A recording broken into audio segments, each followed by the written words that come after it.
Alors, concernant donc l'école primaire, bien évidemment, moi j'ai reçu des témoignages de parents ou de chefs d'établissement, enfin, ou de directeurs d'école qui montrent que c'est à quel point c'est compliqué. C'est vraiment très très difficile à mettre en place.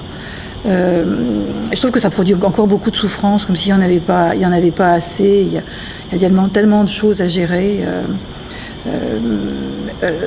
Donc du coup, ça me questionne sur l'efficacité de ces rythmes, des rythmes, c'est-à-dire en termes de conséquences pour les enfants. Parce que les parents sont tellement à cran, les enseignants sont tellement à cran, les mairies sont aussi tellement agacées d'être agressées que voilà, tout le monde est très énervé autour de cette question-là. Les enfants l'entendent nécessairement. Et je ne pense pas que ça soit apaisant pour les uns et pour les autres.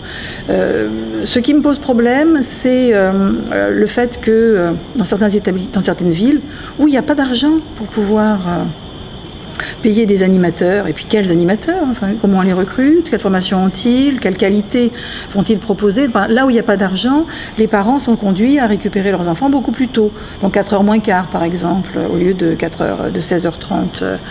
Donc ça veut dire une disponibilité des parents. Ça demande beaucoup d'efforts aux parents qui ont déjà tellement de difficultés dans leur vie professionnelle, que je me pose la question de savoir qu'est-ce qui est au service de qui, si c'est les parents qui sont au service de l'école ou si c'est l'école qui est au service des familles et des enfants. Ensuite, ce qui me questionne, c'est les endroits où les municipalités, parce qu'elles elles veulent bien faire, trouvent des animateurs, mais trouvent des animateurs parmi du personnel communal. Par exemple, alors je n'ai rien contre les jardiniers, les personnes de cantine, absolument rien, sauf qu'elles ne sont pas formées pour s'occuper d'enfants en groupe. Et moi, j'ai des récits de dégâts qui sont incroyables. Enfin, des enfants qui ne veulent plus aller parce qu'ils se sont fait malmener par la personne qui ne savait pas gérer leur refus. Voilà, ça c'est vraiment des choses très dommage.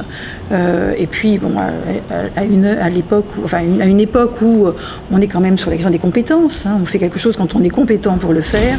Là, on sent vraiment qu'il y a des différences sur le territoire qui me posent question, aussi bien pour les enfants qui peuvent avoir des approches culturelles et sportives dans leur famille, mais aussi pour les enfants qui sont, sur le plan culturel et sportif, démunis dans leur famille.